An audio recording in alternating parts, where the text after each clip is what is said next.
찬송가 1장 만복의 근원 하나님을 함께 부르심으로 2022년 3월 14일 월요일 새벽 예배를 시작합니다.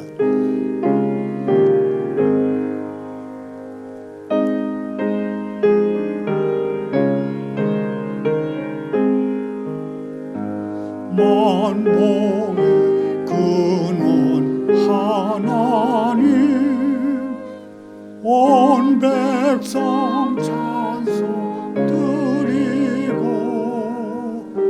저 천사여 찬송하세 찬송 성부 성자 성령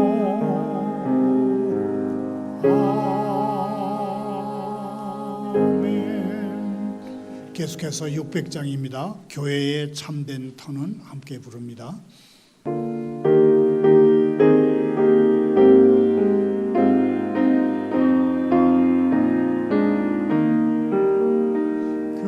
교회의 참된 터는 우리 주 예수라 그 귀한 말씀 위에 이 교회 세웠네 주 예수 강림하사 피 흘려 샀으니 땅 위의 모든 교회 주님의 신부라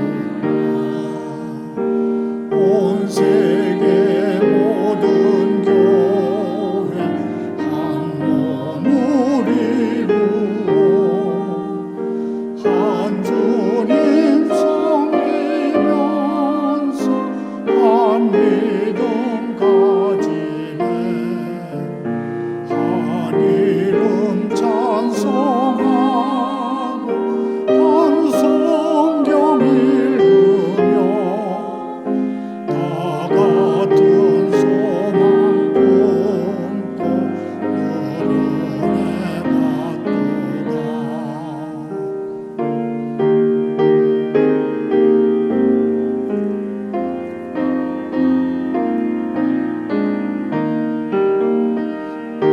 위의 모든 교회 주 안에 있어서 하늘의 성도들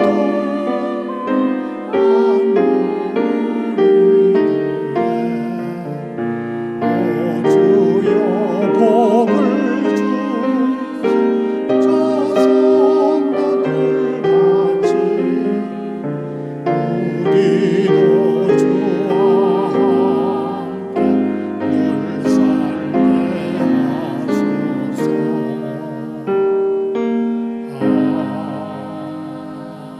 아멘. 오늘 새벽에 보실 하나님의 말씀은 누가복음 21장 1절부터 9절까지입니다. 교독합니다. 예수께서 눈을 들어 부자들이 헌금함에 헌금 넣는 것을 보시고 또 어떤 가난한 과부가 두랩돈 넣는 것을 보시고 이르시되 내가 참으로 너희에게 말하노니 이 가난한 과부가 다른 모든 사람보다 많이 넣었도다. 저들은 그 풍족한 중에서 헌금을 넣었거니와 이 과부는 그 가난한 중에서 자기가 가지고 있는 생활비 전부를 넣었느니라 하시니라. 어떤 사람들이 성전을 가리켜 그 아름다운 돌과 허물로 꾸민 것을 말하며 예수께서 이르시되 너희 보는 이것들이 날이 이르면 돌 하나도 돌 위에 남지 않고 다 무너뜨려지리라. 그들이 물어 이르되 선생님이여 그러면 어느 때에 이런 일이 있겠사오며 이런 일이 일어나려 할 때 무슨 징자가 있사오리까? 이르시되 미혹을 받지 않도록 주의하라. 많은 사람이 내 이름으로 와서 이르되 내가 그라 하며 때가 가까이 왔다 하겠으나 그들을 따르지 말라. 난리와 소외의 소문을 들을 때에 두려워하지 말라.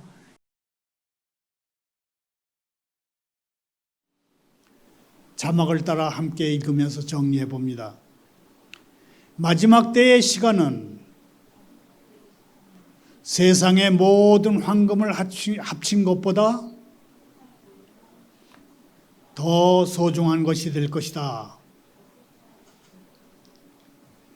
마지막 때에는 영원한 것들이 크게 다가오면서 현세의 일들은 존재가 희미해질 것입니다. 이 새벽에 왜 종말에 관한 다소 불길하게 느껴질 수 있는 질문을 드리는가 하면, 예수님이라면 어떻게 하셨을까를 함께 생각해 봅시다. 그런 뜻에서입니다. 예수님이 그분을 따르는 많은 팔로워들의 환성 속에 예루살렘으로 들어가실 때에 이 땅에서 예수님의 남은 날은 고작 일주일 정도였습니다. 예수님도 이 땅에서의 삶이 2주도 채 남지 않았다는 것을 알고 계셨을 것입니다. 예수님이 성전 지도자들과 마지막 신앙 논쟁을 하신 후에는 이 땅에서의 삶이 고작 2, 3일 정도 남았을 것입니다. 이 땅에서의 삶이 2, 3일 정도 남은 생의 마지막 순간에도 예수님은 성전에서 가르치시기를 멈추지 않으셨고, 적들은 예수님을 몰락시킬 음모를 꿈꾸고 있었습니다. 그 폭풍전야 같은 시점에 예수님은 아버지의 집에서 틈만 나면 기도하시고 깊은 생각에 잠기셨습니다. 유월절 직전 예수님은 돈이 가지는 가치의 문제를 되새기셨습니다.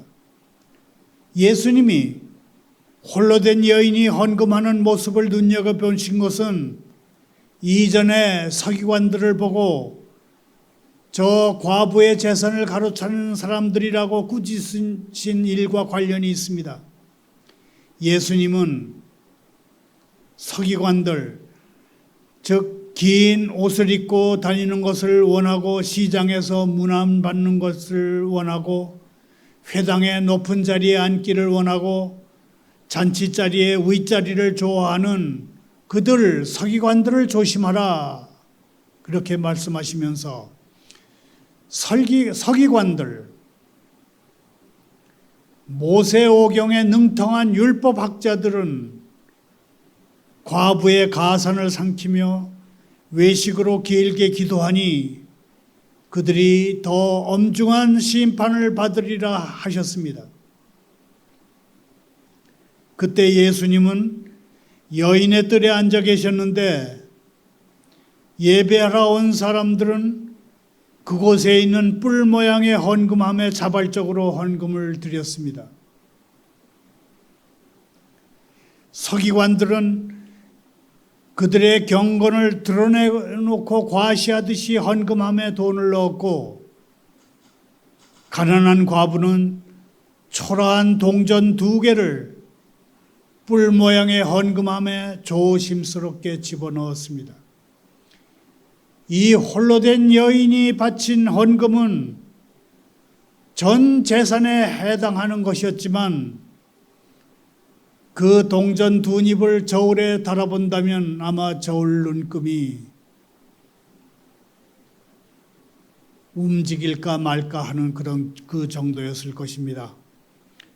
그날 예배 드리러 온 사람들은 대부분 하루치 임금에 해당하는 은화 1데나리온을 바쳤지만 여인은 한 데나리온의 100분의 2에 해당하는 2렙돈을 드렸습니다. 한 렙돈은 보통 노동자 하루치 임금의 100분의 1입니다.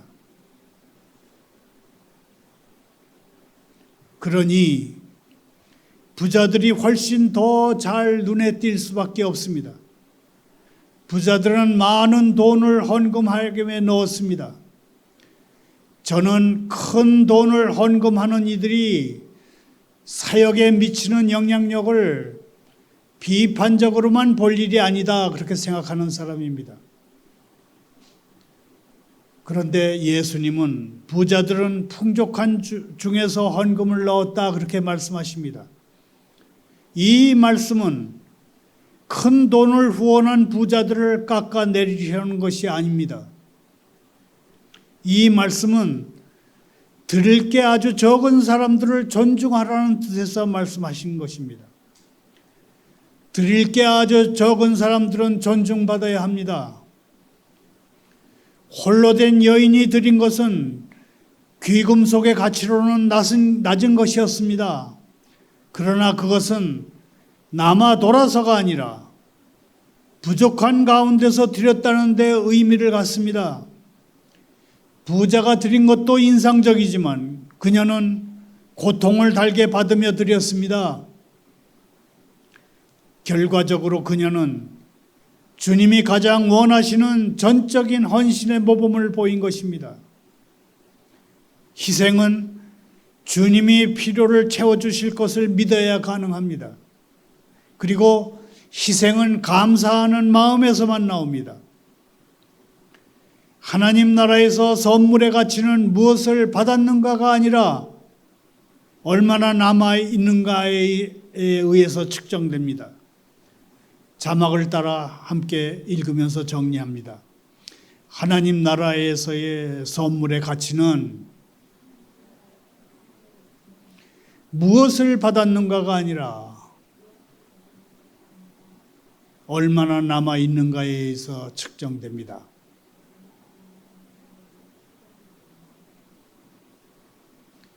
얼마나 남겨가지고 있느냐가 그게 결국 좋은 일은 아니라는 것입니다.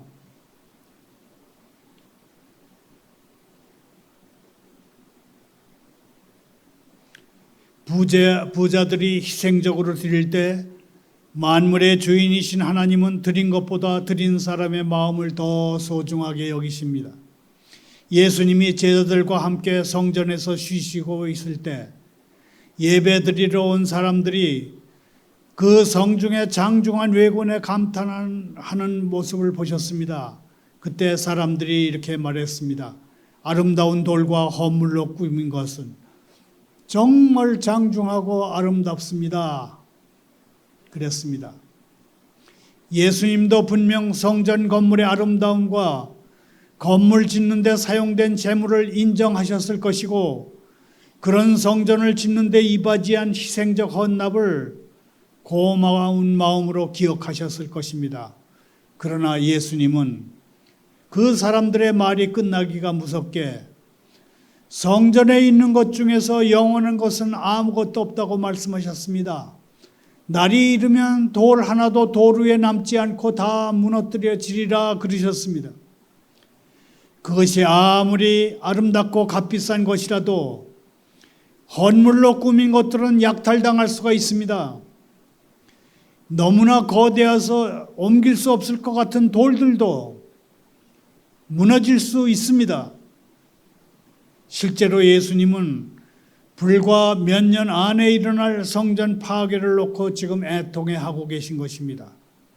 그렇지만 지도자들은 예수님의 경고를 무시했고 경고를 무시했기 때문에 그들의 소중한 건축물은 불행한 운명을 맞이했습니다.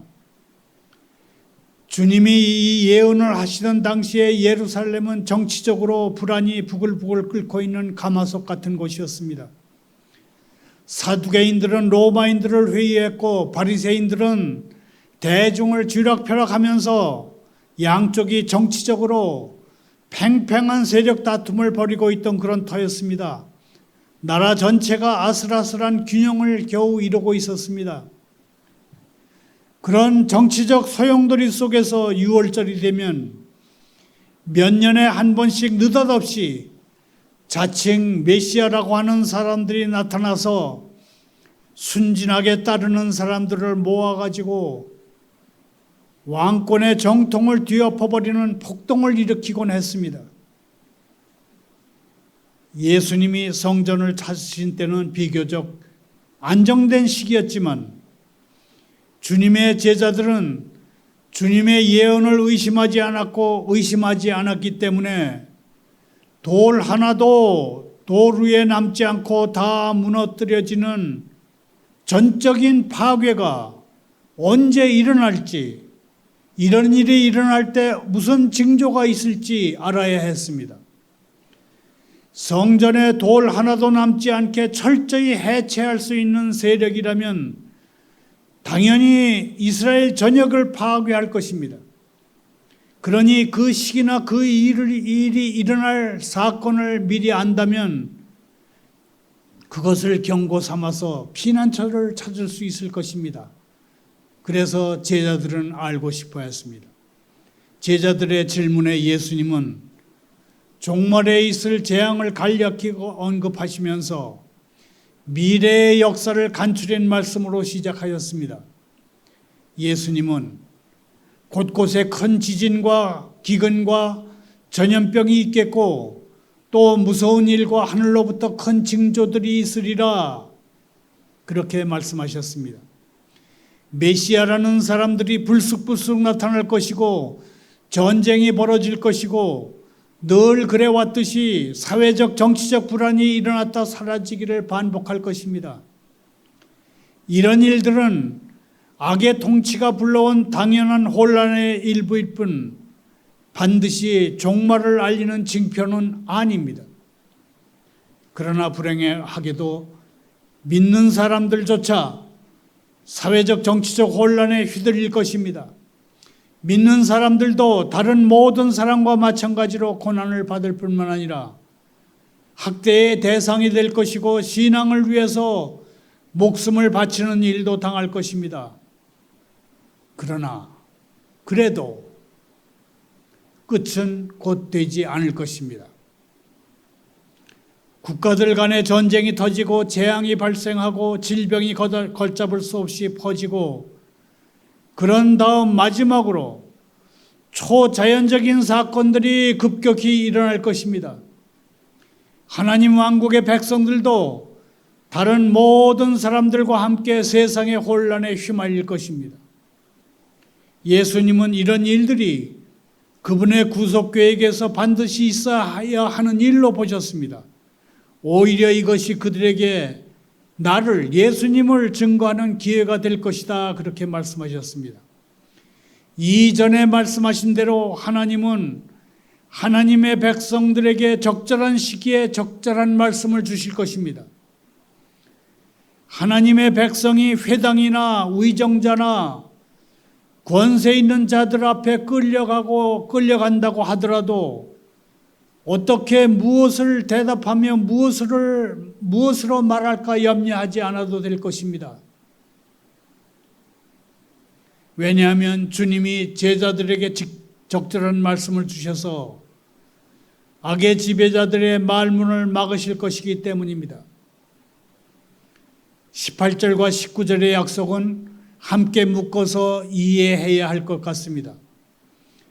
제재된 사람들은 예수님의 이름 때문에 모든 사람의 미움을 받을 것이나 머리털 하나도 상하지 아니할 것이며 인내하면 영혼을 얻을 것입니다.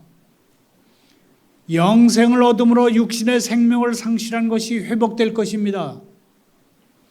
결국 거칠에만 번듯한 신앙은 결국 하나님의 심판 아래 모두 가짜로 드러날 것입니다. 진짜 신앙으로 무장한 예수님의 제자들만 주님의 은혜를 받게 될 것입니다. 말을 맺습니다. 누가복음 21장 8절 9절을 다시 읽겠습니다. 이르시되 미혹을 받지 않도록 주의하라. 많은 사람이 내 이름으로 와서 이르되 내가 그라 하며 때가 가까이 왔다 하겠으나 그들을 따르지 말라. 난리와 소요의 소문을 들을 때에 두려워하지 말라. 이 일이 먼저 있어야 하되 끝은 곧 되지 아니하리라. 이쯤에서 중국 공산당 정부가 기독교인을 박해하다 못해서 이제는 디지털 탄압을 시작하고 온라인 교회에 대한 엄격한 단속에까지 들어갔다는 소식을 전해야 될 것 같습니다. 기독교 박해 감시 기구인 차이나 에이드에 따르면 중공 정부는 종교의 중국화라는 명분으로 인터넷 예배와 설교, 출판 같은 활동을 할 때 반드시 허가를 받도록 했습니다. 그렇다고 해서 허가를 내주는 것도 아니라고 합니다. 또 어떤 단체나 개인도 종교 이름으로 온라인 헌금을 할 수 없게 해버렸습니다. 일체의 예배, 설교, 헌금을 금지한 중공의 이번 조치는 사람들이 성경 자료에 접근하지 못하게 차단하고 신자들 간의 교제를 와해시키며 전도의 기회를 아주 틀어막기 위한 것입니다. 앞서 중공 당국은 허가받아 설립한 교회에는 교인 얼굴 인식이 가능한 CCTV를 설치하도록 했고 기존의 교회 건물은 출입을 금지시키거나 철거해버렸습니다. 기독교인은 재판 없이 투옥하는가 하면 성경도 다 압수해버렸습니다. 일부 지역에서는 사회주의 원칙을 지킨다면서 성경 내용을 멋대로 바꾸고 있습니다. 예를 들면 너희 중에 죄 없는 자가 먼저 돌로 치라 그렇게 말씀하셨는데 요한복음 8장 7절에서 그렇게 말씀하셨는데 중공 당국은 이 부분을 예수가 여인을 돌로 쳐서 죽이는 일에 참여했다 그렇게 바꿔버렸습니다. 영국 선교단체 오픈 도어즈의 데이비드 랜드럼 이사는 중국 기독교인들은 지금 이런 상황 속에서도 이런 체제 속에서도 신자들 간의 교제와 복음 전도와 제자 훈련을 할 수 있는 새로운 방법을 모색해야 한다 그렇게 말했습니다. 그러면서 복음 전도를 위해서 이제는 사람을 직접 만나는 네트워크를 만드는 것이 중요해졌다 그렇게 강조했습니다. 다시 성경으로 돌아옵니다. 종말론자들은 항상 그리스도가 재림하실 날로 추정되는 날 아침에 가족들을 데리고 산으로 올라갔습니다. 또 어떤 이들은 인생은 천국으로 가는 길에 있는 진흙탕에 불과한 것이어서 옷을 더럽히지 말고 가능한 한 빨리 지나가야 한다고 생각했습니다. 하지만 예수님은 이 세상에 우리가 머무는 시간을 그런 식으로 인식하라고 하지 않으셨습니다. 세상은 누리기 위한 것이지만 남용해서는 안 됩니다. 세상은 소중한 것이지만 움켜쥐어서는 안 됩니다. 우리에게는 대략 7, 80년 또는 8, 90년이 오롯이 주어졌습니다. 준비됨이란 우리 생전에 올 수도 있고 오지 않을 수도 있습니다. 준비됨이란 올 수도 있고 오지 않을 수도 있는 것을 기다릴 때 구체적인 의미를 갖습니다. 종말의 때 예수님 다시 오심과 관련해서 예수님은 누가복음 21장 34절부터 36절에서 두 가지 명령을 주셨습니다. 첫째 명령은 스스로 조심하고 예수님 재림을 부인하는 행동을 삼가라는 것입니다. 너희는 스스로 조심하라. 그렇지 않으면 방탕함과 술 취함과 생활의 염려로 마음이 둔하여지고 뜻밖의 그날이 덫과 같이 너에게 임하리라. 이날은 온 지구상에 거하는 모든 사람에게 임하리라 그랬습니다. 우리는 우리에게 주어진 날들을 어떻게 사용하고 있는지 살펴봐야 합니다. 우리가 무엇에 시간과 돈을 쏟고 있는지 점검해야 한다는 말입니다. 우리가 어떤 신학을 가졌든 무엇을 믿는다고 말하든 우리의 행동은 예수님이 정말 오신다는 사실을 믿지 않는 것과 같은 것일 수 있습니다. 우리가 주님의 임박한 재림을 기대하든 기대하지 않든 우리의 행동은 믿음을 반영하기 마련입니다. 우리는 예수님의 재림을 부인하는 사람처럼 행할 수 있습니다. 종말의 때와 관련한 두 번째 명령은 정말로 다시 오실 주님을 고대하며 깨어 있으라는 것입니다.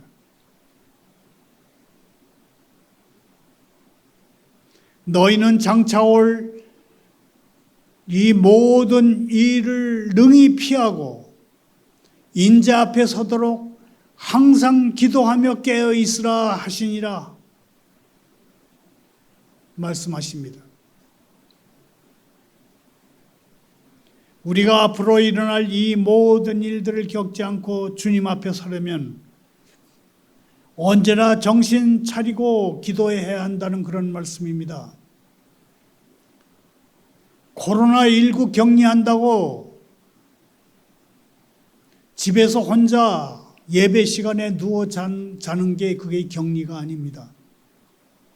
하나님의 임재 앞에 나와서 간절히 기도하며 구하는 것이 진짜 코로나19 앞에 굴복하지 않고 구원받는 것입니다.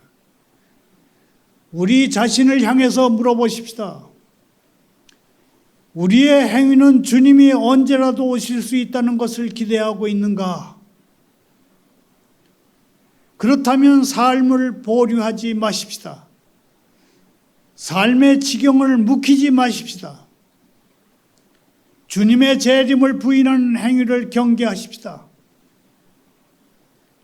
주님이 우리의 행위를 현장에서 보시게 되면 잘하였다 착한 종아, 내가 아주 작은 일에 충실하였으니 내게 10도시를 다스리는 권한을 주겠다 하시며 기뻐하실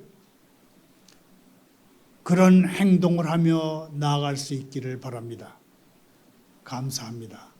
기도합니다. 하나님 아버지, 육신의 병을 치유하시는 권능을 가지고 계시는 주님, 주님이 저희의 연약함을 동정하시는 분이심을 보여주옵소서. 저들의 뼈가 마디마디 떨립니다. 고쳐주옵소서. 돌아오셔서 저들의 영혼을 건져주시고 주님의 사랑으로 구원하시며 저들이 감당할 수 없는 시험을 당하지 않게 하옵소서. 병중에 있는 이들이 주님의 징계를 가벼이 여기지 않게 하시고 주님의 꾸지람을 들을 때 낙심하지 않게 하옵소서. 주님이 저들의 비참함을 보시고 좋은 것으로 갚아주시리라는 소망 가운데 살게 하옵소서. 살게 하옵소서. 예수님의 이름으로 기도하옵나이다.